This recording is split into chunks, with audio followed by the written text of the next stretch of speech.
Coming live from Phoenix, Arizona, USA is our guest tonight.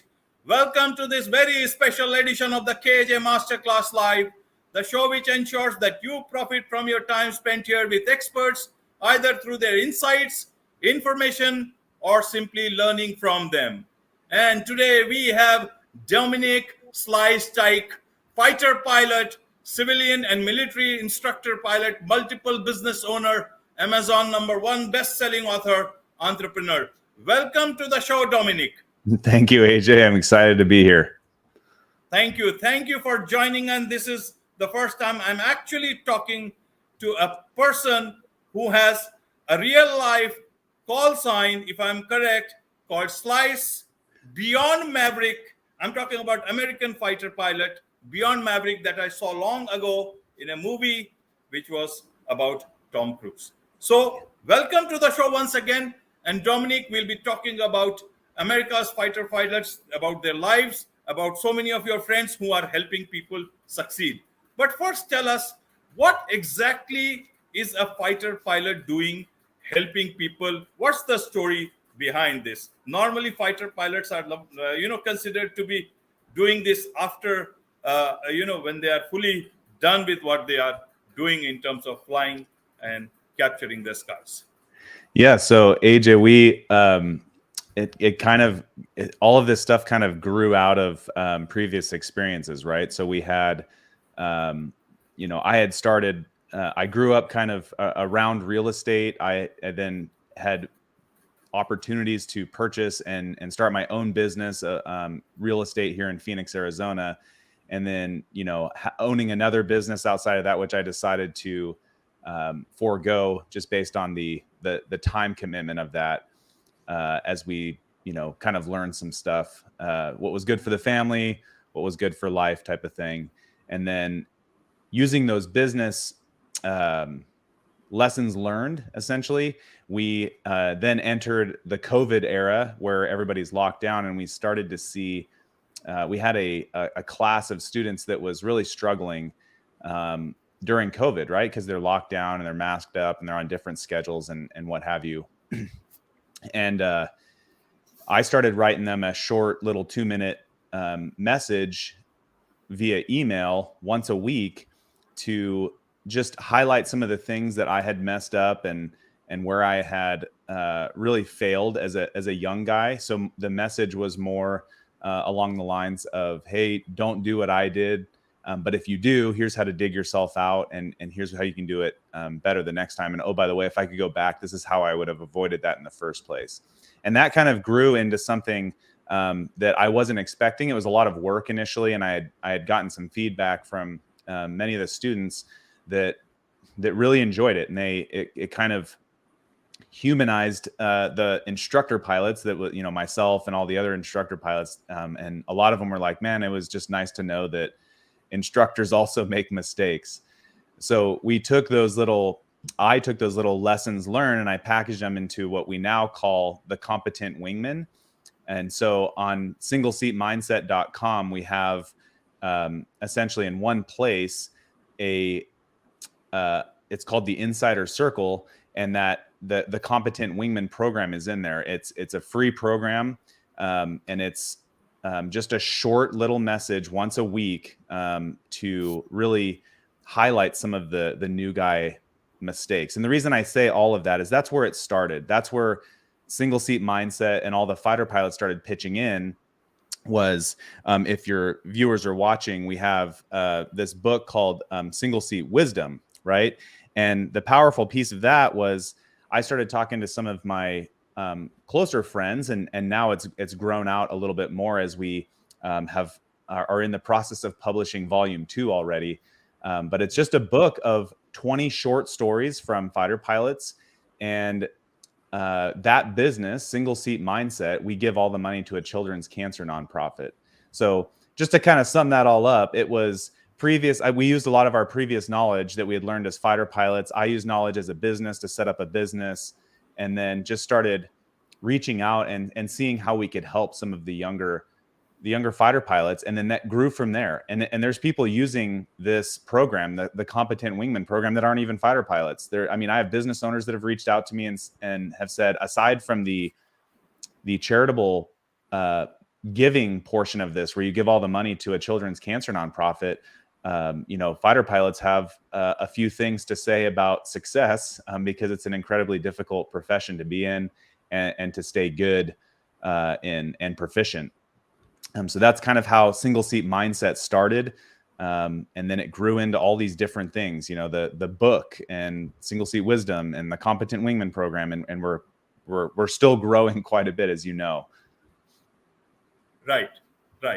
And just to understand from you, what is Single Seat Wisdom, if you can share with us? Yeah, so on the front cover, it says practical and valuable life advice from America's fighter pilots. And really what it is it's not a book just for pilots. I mean, if you want to be a pilot, it's a great book because every single chapter is written by a pilot and a fighter pilot.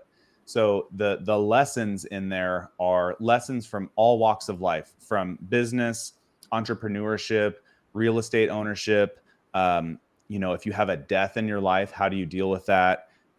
One of the chapters is fighter pilot fatherhood. Another one is written by a Top Gun instructor, and his was on debrief. So how do you debrief yourself effectively as you're going through life, right? And that's one of the biggest things that I have found that I lacked as a civilian fighter or as a civilian pilot, and that as a military pilot I learned, was the value of really getting into the details after you do something, after you plan, you execute, debrief. What did I learn? And pulling out those lessons learned. So it is granted, I'm very emotionally attached to the book, but I've gotten a lot of feedback from, business owners and just everybody in all different walks of life that are looking to succeed. And it's the, how do I do that? And there's so much information, so much knowledge out there nowadays. We really focus on writing short chapters that have a impactful and inspiring message at the end, because a lot of people will go through life and they go, wow, that was really cool, but there's no action to it. How do I put that into action in my life? Right. And what does this term single seat wisdom, where does it connect with the fighter pilots? Is it that you have one seat only in the Yeah. cockpit? So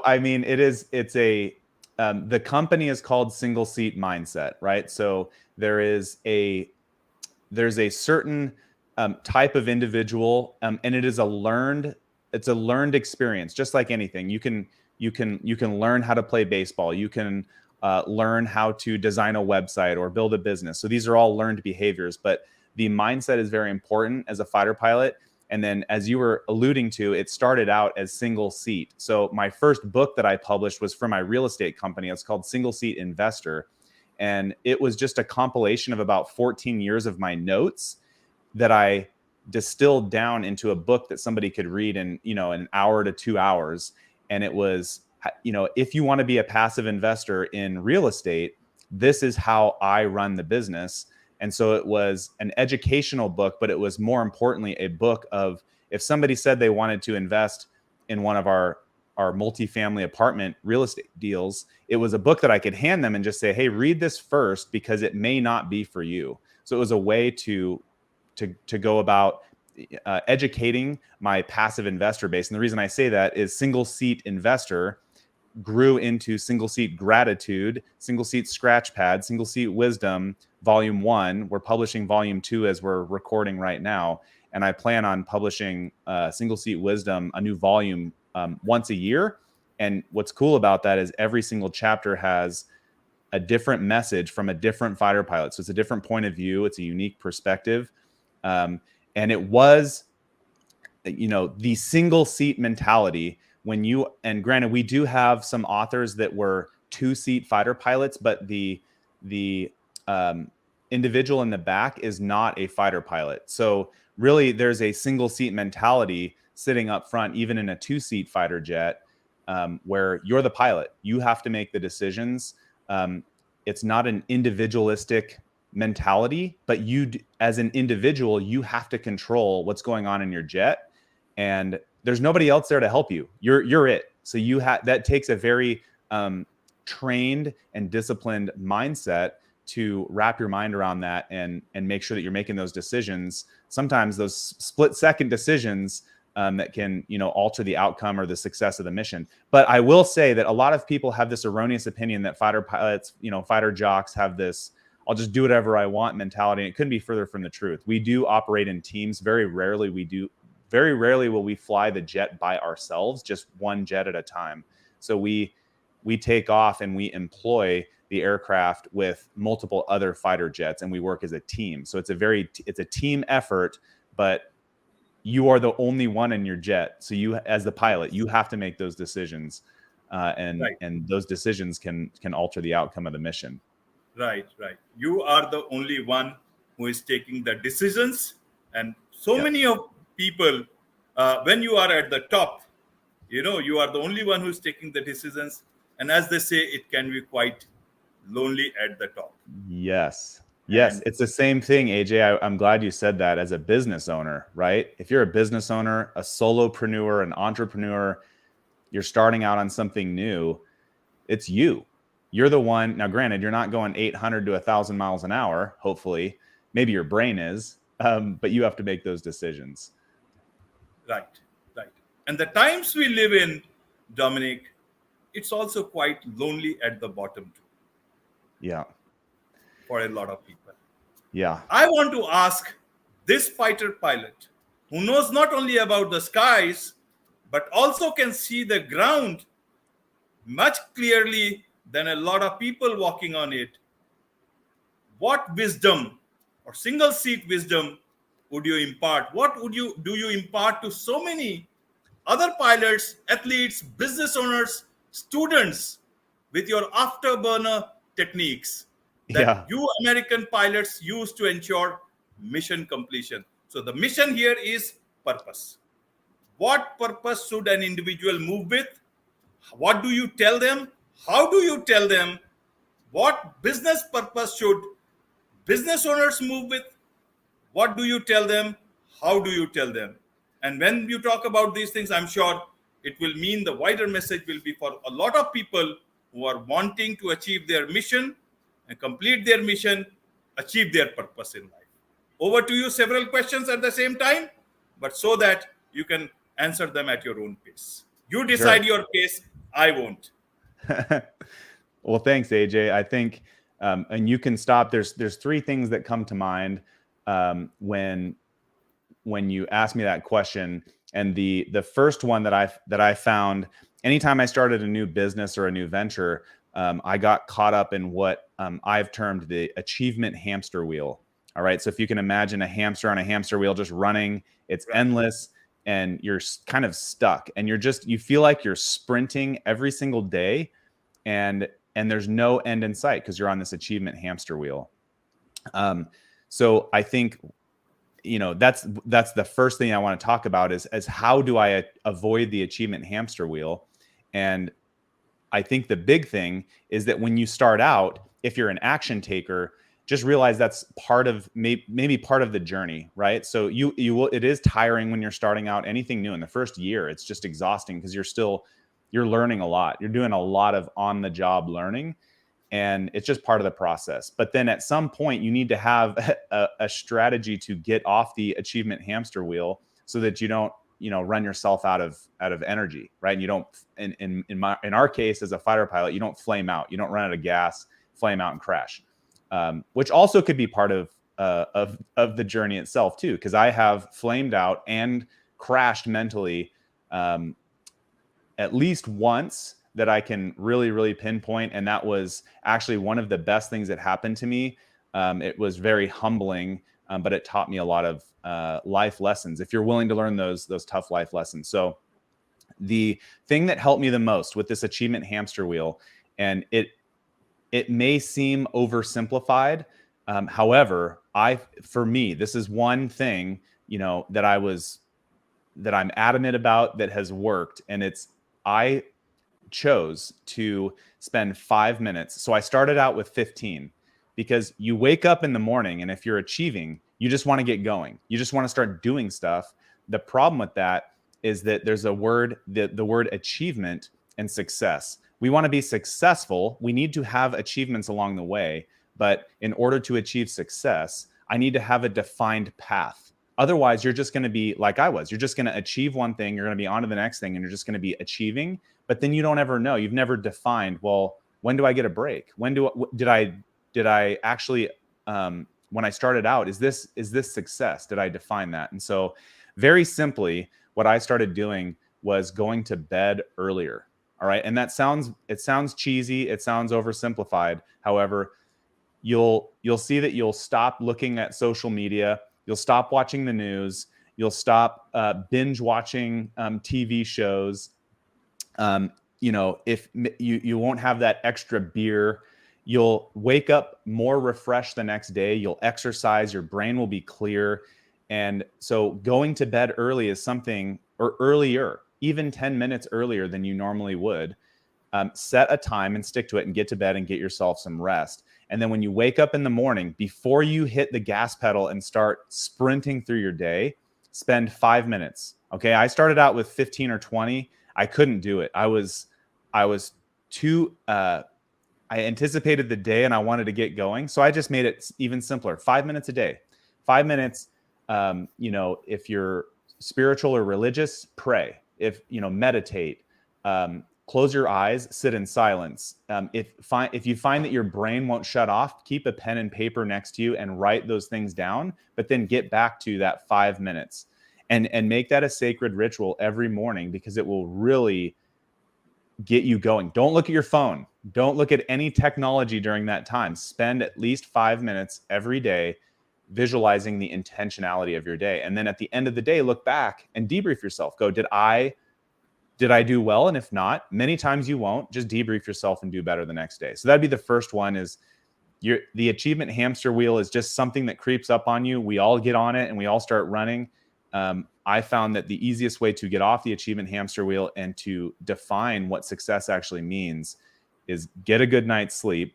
But then more importantly, the first 5 minutes of the day, if you're not an early morning person, which most people aren't, become one and just spend 5 minutes doing that. So that's the first thing. Do you have any pile-ons for that? No, this is fine. This is fine. You carry on if you want to carry on, because you are making a lot of sense. Yeah, the next one. So that's the achievement hamster wheel, and kind of how to get off the achievement hamster wheel. Is spending 5 minutes each morning. The next one is when you, as you leave the achievement hamster wheel, you need to have a plan. And so for single seat mindset, we're not the heroes of the story. We are the guides. We're the coaches, right? And many times in my life, when I look back and I realize, well, I was able to, become a civilian commercial pilot. And then I was able to make it through undergraduate pilot training and make it through fighter pilot training and make it through my instructor pilot upgrade. And I look back and I'm like, well, what were some of the big keys there? Well, I had really good coaches and really good guides and mentors along the way. And so if you look at any professional athlete, if you look at any pilot, they had a guide or a coach helping them along the way or guiding them. Because a lot of times if you're a peak performer, you don't really want help, but you do need a coach, because the help word is like, I don't need help, I'll do it myself. But you do need a guide and a coach. And my point being is build a team. If you're a business owner, an entrepreneur, you need to have a team behind you for whatever you're doing. And you may not know what that team needs to be when you start out. However, as you start charting your path and you start taking action and moving your plan into motion, the people that you need will start to show. Keep your eyes open. They'll start to show up in your life, and you can hire them or get advice from them or have a mentor. But I would caution anybody to start out. If you're going to start a business, get going. Put enough stuff down on a business plan and start growing your business, or start your business, or start your entrepreneurial journey. Get going. Get enough to get going, and then you are going to give yourself some on-the-job training, and people will notice that, and they will want to be your mentors. They will want to help and guide you along your path. But if you start out and you just start approaching people, hey, will you be my mentor? That's kind of a big turnoff for me, because I'm like, I don't know what you're doing. You haven't taken any action. So get going. And that team that you build and control is going to be what helps you. And then just a quick story, when I set up my apartment investing company, we were doing some pretty big renovations on a lot of these buildings. And about 80% of the people that I initially hired, I had to replace with people that actually needed to be in those positions, whether that was my attorney, my accountant, my general contractor, my foreman. All of those positions that I had initially filled, they were the wrong people for what I was trying to do. And so I had to replace them. And that's painful.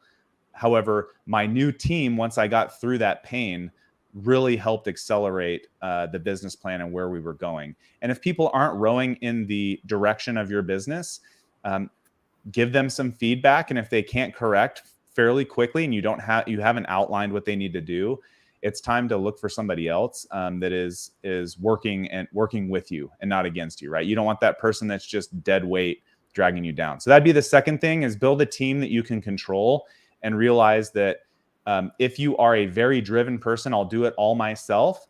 You can do that for a short period of time, but you will flame out. I've done it myself. It's very exhausting. There needs to be people around you that are helping you with your plan and helping, giving you a different perspective and taking on some of those tasks. So that's the second thing, is build a team you can control. The last thing is something that in Single Seat Wisdom Volume 2, there's an author in there. He's a fighter pilot. He's flown many different aircraft. He's a test pilot, and he's an astronaut. And he's been to outer space. So he has a radically different perspective even than I have, because he's seen the entire world as what looks like a ball. I've seen like maybe a little bit of the curvature of the Earth, but he's seen it from a much different perspective. And his chapter as an astronaut in Single Seat Wisdom Volume 2 is plan, execute, debrief. Okay, so if we take that construct, we had hinted at it before, was plan enough to get going. Okay, there's this common thing that's called analysis paralysis. I like to call it figuring. You meet these people that are, I'm trying to figure it out. And it's like, well, while you're figuring it out, I've already written a business plan. I've started going and I've started learning. So plan enough to get going, read some books, talk to people, but then give yourself a date. I'm going to plan for the next 6 months on my business. I'll have as much of a business plan as I can, but then at this date, I'm going to start. So put your plan into action and start executing, which is the second phase. Start executing your plan. Now, remember, at the beginning of this, I was saying to avoid the achievement hamster wheel, you need to spend 5 minutes each morning. So debrief yourself at the end of the day as you're executing your plan. Debrief yourself at the end of every day, take notes, and then the next morning, learn from those mistakes, learn from those pitfalls, and tweak your plan, tweak your business plan every single day. And you do that in the first 5 minutes of the morning. So get your mind right, get your mindset, calm yourself down, take your notes and go, what's the intention of today? And then start executing that plan again. And then you can kind of plan, execute, and debrief every single day. So that initial business plan, you replan, you tweak it. And then that next day, you execute it. And then at the end of the day, you debrief yourself and you take those lessons into the following day using your 5 minutes in the morning and really outline, hey, what's the big thing that I need to do today? Not priorities, priority. What's the one thing that really advances, I don't remember who said this, but what's the one domino that knocks down the next biggest domino that's going to help me? So those are kind of the big three things that have, if I look back, they're very simple in concept. Unfortunately, we have bad habits as humans that we develop, and we get out of those habits, and then we find ourselves in the same pitfalls again. So to avoid the achievement hamster wheel, I choose when to go to bed, and then I wake up and spend 5 minutes each morning intentionally thinking about my day, where we're going, pray, meditate, do all that stuff, sit in silence. The next one is build a team you can control. And then as you're debriefing yourself, ask yourself, is there somebody on the team? Is there a really fat kid on the team that's slowing us down that maybe I need to replace with somebody that rows in the direction that we're going? And then the last one is plan, execute, and debrief. I think one of the most painful things about the whole process is debriefing. So if you want a Top Gun instructor's blueprint on that, it's in Single Seat Wisdom Volume 1. you can find out, and it's a chart that shows you how to effectively debrief if you don't know how to do that. It's all outlined right there, and it takes you 10 minutes to read the chapter, and you can use it every single day. So plan, execute, and then most importantly, debrief. Here's the last thing I'll say on the debriefing portion. If you succeed, if your plan works, you need to also debrief why it worked, because it might have been luck. And that's happened to me where I've maybe achieved or gone, wow, that was really successful. But then I go, oh, there was just something lucky that pushed me to the finish line. Because the ones that, what's that?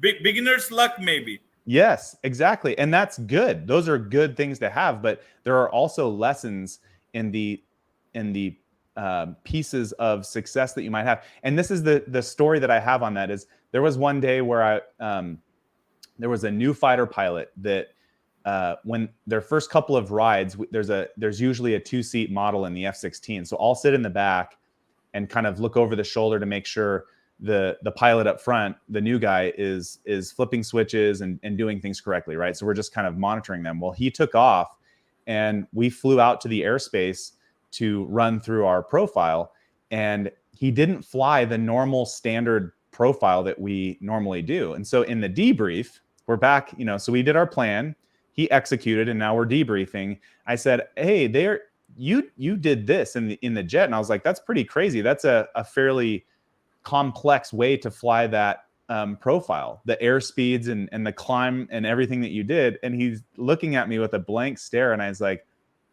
you didn't even know what you were doing.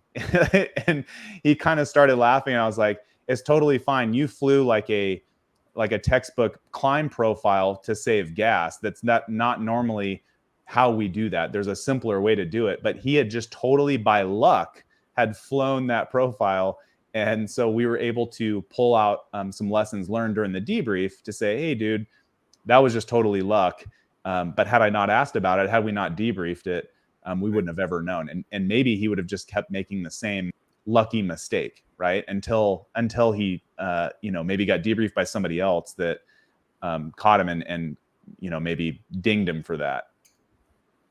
Right, Dominic. So now a couple of questions out of these few points. One is the hamster wheel. Only a few lucky ones would know that they are on a hamster wheel of life and they need to get off it. Yep. How do people know that they are actually on a hamster wheel and then find the real purpose that they need to get into? Second thing is about the team. The way things are, a lot of times you will find when you are the one who is in decision-making position, many a times you find yes people, yes men, who will say yes to everything. You are the most genius person ever born. And that leads to complacency, perhaps wrong decisions. And others may just go away. You will be again all alone. As I said, either top or at the bottom, but you will be alone. The buck stops with you. So how does one know whether one is on the hamster wheel and needs to get off? Is it that some things are happening, so you are these are happening because of luck, not actually pushing you towards? Why I ask this is that a lot of people who may be coming to you, there are so many of them in life, they feel that they have been in wrong positions, with wrong people, wrong relationships, wrong everything, even in wrong business. That was not what they wanted to do. But when they realize it is a bit late in life, perhaps 55, 60, and that is a lot of regret. So how does one actually live the life that they are born for, perhaps, but they have not realized it? How do you do that course correction? Because not everybody has that wisdom or the single seat wisdom of actually understanding that there needs to be a debrief for them for course correction. Yeah. Well, AJ, a couple of things. Now, these will be from my personal experience. I think the first thing that comes to mind is pain, right? Because pain is one of those. It's a feeling, right, where you get to the end of the day and you're just in pain. You're burnt out. You're running through life and you don't know how to stop. And that's happened to me many times in my life. And when that starts to happen, you have to ask yourself, is this something that's temporary? Or is this something that, it's been going on for months and maybe years, right? So there's that pain piece to it. You had talked about purpose. And so how do you know if you're on the hamster wheel? Well, so for me early on, when I started a real estate investing business, and then I started another business where we were buying stuff at auctions and then potentially fixing it and then reselling it. And I have uncles and family members that do this, and they're very successful at it. But the thing for me that really helped out was there's all these little things that you can do throughout the day that are achievements. Okay. But then there's success. People want to be successful. In order to be successful, you need to define what that looks like for you. And you may not know, you may not be a visionary. Many of us are not. I'm not. But at least start writing some stuff down on paper, because that holds yourself. When you write stuff down, when you take notes, and if you're a guy and you don't like to journal, fine, call it something different, but take notes every day. When you debrief yourself, write things down. And what you'll start to see is humans we have terrible computers as brains to do complex equations. However, we are very good at seeing patterns. And so for me, when I started writing things down every morning, and in that 5 minutes, that sacred 5 minutes every morning, I would review some of my notes. I started laughing at the things that I thought a week ago were big deals. And so as I wrote those things down, it helps them get out of my head. It helps me change my 90-second reel, my video that's constantly playing in my head. And it helps me define what I'm actually doing. And then as I proceed through each day, I start to refine my plan. Remember, plan, execute, debrief. I go back to my plan. How do I refine my plan the next day? Well, you won't know if you're not writing it down. And if you think you're smart, like I did, as kind of a prideful person, write stuff down, and you'll start to see how many things you actually forget. And that's what I learned from that simple process, was writing things down. So that hamster wheel, you'll know that you're on it when you are just exhausted at the end of each day. And it's kind of a feeling of pain, maybe regret or whatever. So those feelings will start that process. Instead of running away from it, run towards it. Go, hey, I feel pain, but why? Start asking yourself that. Think about it. Get your subconscious thinking about it as you go to bed, and then wake up the next morning and see if your brain has already figured it out for yourself. The thing that starts to come to mind when I had those first two businesses that I started, we still have, I kept the real estate business for a reason we'll talk about here in a second. But the other business, buying and selling stuff, you had talked about purpose. Okay. So we achieve stuff. If you define your plan, then you can define success. And then I was talking to a retired F4 fighter pilot who actually agreed to write the first chapter in our Single Seat Wisdom Volume 3.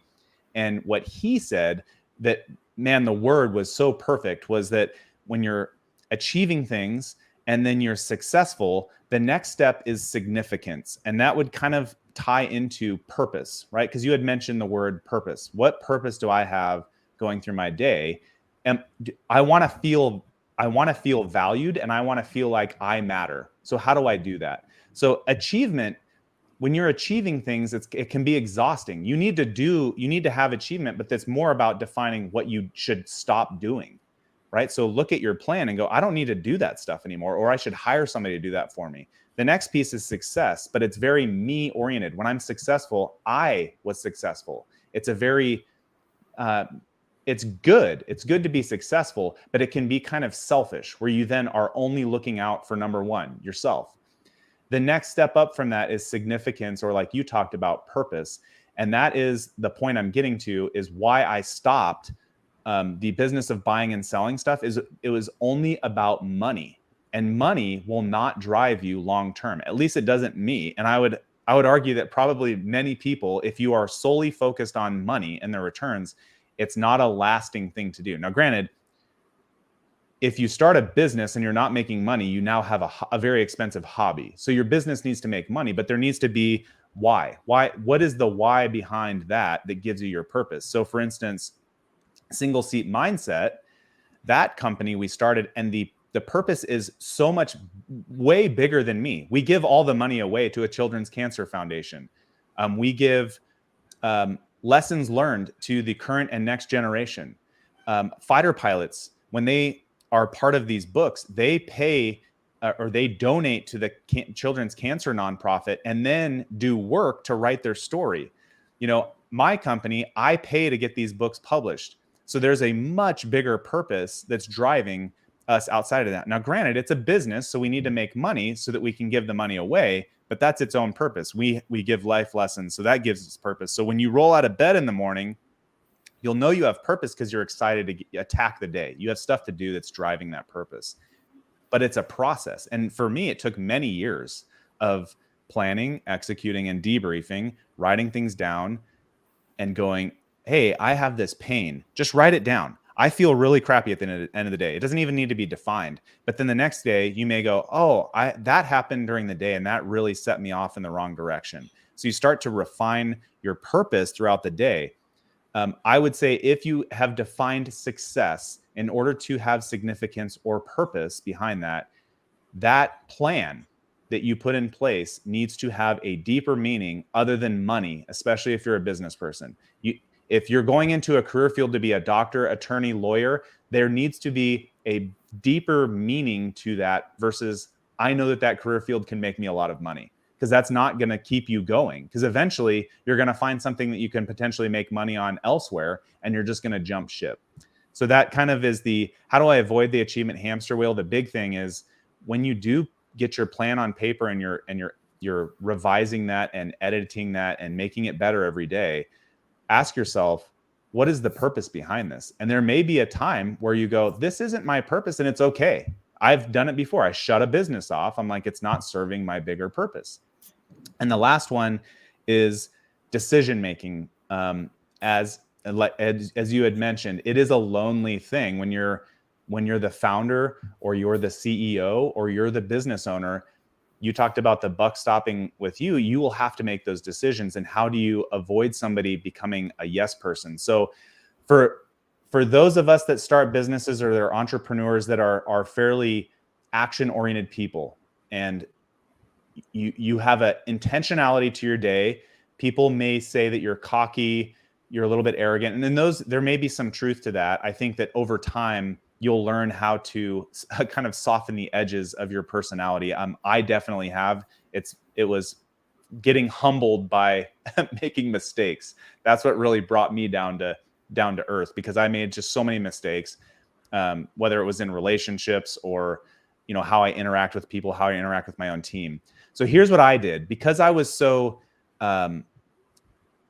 people could take this the wrong way. Because when you're starting a business out, you're the one with the vision, especially if you're the founder. You may not be the CEO. You are the CEO if you're the business owner and you're the only one running the show, but you may not be a good CEO. That's fine. You can learn that as you go. But if you're the founder and you have the vision of the business, people may think that you're a little bit, micromanage is the word that kind of comes up to me, where you're micromanaging all the little intricate processes. Here's how so for instance, I'll just use my first property manager. We bought our first apartment building. I interviewed a property manager, a couple of them, and I chose one. And when I was talking to her, I said, hey, this is my personality. So I told her how I process information.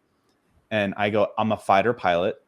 I am a goal-oriented individual. I can come across as being fairly aggressive because I want this to win. I don't like losing. So knowing that about me, that I'm not directing that at you. And then I said, hey, for the first 6 months, I am going to be very involved with every aspect of the process. So I just explained how I was going to interact in that relationship. And I said, after 6 months, though, when you and I have worked together and you know what type of information and feedback and communication that I'm looking for, I just expect you to do that and just give me more information, even if you don't think I need it. And then I'll start refining that. But after the 6 month part, I want to start really stepping back and I want you to take those decisions. And so that is a tough thing to do, especially if you are a very controlling person. And so Right. I just, to hold yourself accountable, put a date on that of, hey, this is when I'm going to start handing the reins over to these people that I've trained. If you can't hand the reins over, you need to start asking yourself, did I hire the right person? Do I need to get somebody else on my team? Like we talked about before, building this team that doesn't drag you down, that builds you up. And so I knew that she was the right person on the job when she would send me information and it would be, there's these 3 options for whatever we're doing. And then I would say, what do you think? And even if, so here's the tricky part, it's a little bit painful at times, even if they don't have the best in your mind, they don't have the best way about getting it done, you need to start letting them do those things. You need to start letting go. Otherwise, you need to hire somebody else. And so even if their process or plan isn't perfect, let it happen. Maybe provide some guidance from the exterior, but really let that person run with that. And man, it is just going to propel you into that next level. It did for me. It was tough to learn that, but I think knowing that about my personality, I'm just thinking right now, like that same property manager, she's been my longest property manager, and I just gave her another multifamily property, and I said, hey, let's just have this quick conversation. Do you remember the conversation we had at this last one? I'm going to make sure that these things are happening, but we also have a working relationship now. I do not want to get in your way. I am only asking questions or going through the job list tracker or doing this stuff to make sure that I can help you, and I can pull roadblocks out if you're dealing with the city because you can't get a new dumpster or what have you. I want to pull roadblocks out. If you find that I'm getting in your way, I need you to let me know that, and it won't hurt my feelings. So those are kind of the 2 big things to sum that up. The purpose question that you asked is, does your plan have a bigger purpose that isn't you centric? Is there something outside of you that drives that, the bigger picture? And then the second one is, how do I avoid having yes people? Well, you need to explain how you are as a personality, how you're going to interact with your team. And then at some point, you need to start letting the team do the thing, which is put your plan into action. And if they're not, you then need to ask yourself, do I need somebody else on my team? So many slices of life from you for success, Dom. So many of them. And it was only apt that you have this call sign called Slice. How did you get this? From probably one of the biggest failures that I've had in my life. So on any peak performing profession, whether that's, I played baseball through junior college. I love downhill powder skiing, and just being a pilot. You'll probably see this in professions like law enforcement. Any tight-knit teams will normally give nicknames to their group. And so fighter pilots do the same thing. We don't choose our own call sign. I've been called a lot of things in my life as a fighter pilot, and I'm glad that Slice stuck. However, the reason I got that name was I had a very close pass with another fighter jet as a young fighter pilot. And, it just one more second or one other thing going wrong, I broke training rules that day. So I made a big mistake, and I had a very close pass with another fighter jet that had my instructor pilot in it. And at the time I was in Japan, and the squadron that I was in had like a samurai sword type mode. That was what the squadron was. So they said I tried to slice my instructor in half. And there's a little bit more to the story, but that's kind of the general gist of it. Is I had a big mistake. I failed on that mission. I didn't fail as a human. I had, the event. I failed at that event, and then it took me a little time to get over it. But taking those lessons learned from it, well, there's training rules and there's guidelines for a reason, that can help you with that. And having a positive single seat mindset means taking those lessons learned when you debrief, and as painful as they are, learn from them so that you don't do that again. And now as an instructor pilot, I can talk to the young guys and be like, hey, if you want a call sign like Slice, here's how you're going to break rules and fail and not pass this ride, is if you do these things. So here's the way, here's what you need to do. Right. There is so much to still talk to you, Dominic, but you see, you can only talk as much as in 45 minutes or 1 hour possible. But then again, I would look forward to talk more about with you. There is, as I said, so much to know not just about life, about fighter pilot. How do you work? How do you do your stuff? It's such a engaging sort of a line that you have. And it's not just about being a fighter pilot. It's, as I said, so many slices of life you could share. So one slice that perhaps was something of a lesson learned paved the way for you to pave the path towards walking on your destiny, which you, I guess, are walking on. Not only yourself, but along with the 40 other fighter pilots, you're actually helping hundreds and hundreds of people find their true destinies in life. So how do people connect with you guys? How do people get hold of these books? How does it happen? How can people also engage with you and get the best out of you so that they can best get the best out of their own lives? Yeah. So singleseatmindset.com. The business is Single Seat Mindset, but if you just add a .com at the end, that's where you can find everything. The books, on the main webpage, you'll see a button that's called the Insider Circle. That's where if you don't want to spend money and buy books, you can access the Competent Wingman program. And if you like that, those are very short messages. If you want just a little bit more, the Single Seat Wisdom books have a little bit more density to them. But we're setting up the Single Seat podcast, and a bunch of other things have grown from this. We're still growing. So keep checking back. If you're listening to this in the future, there could be even more developments, but singleseatmindset.com. And like I said, you can start out very simply by just accessing the Insider Circle, and the Competent Wingman is right there. And like I said, unlike a lot of the programs that annoy the heck out of you, these messages are very short and they have an actionable input at the end of each message. Is, well, what do I do with this information? Because that's what we're lacking nowadays, is people actually being able to put stuff into action. Because that's how we achieve success and significance and purpose. So singleseatmindset.com. Right, singleseatmindset.com. On this note, it's a wrap on this very special edition of the KJ Masterclass with Dom Slice Teich. Thank you so much indeed, Dom. Thanks, AJ. I had a great time. Me too.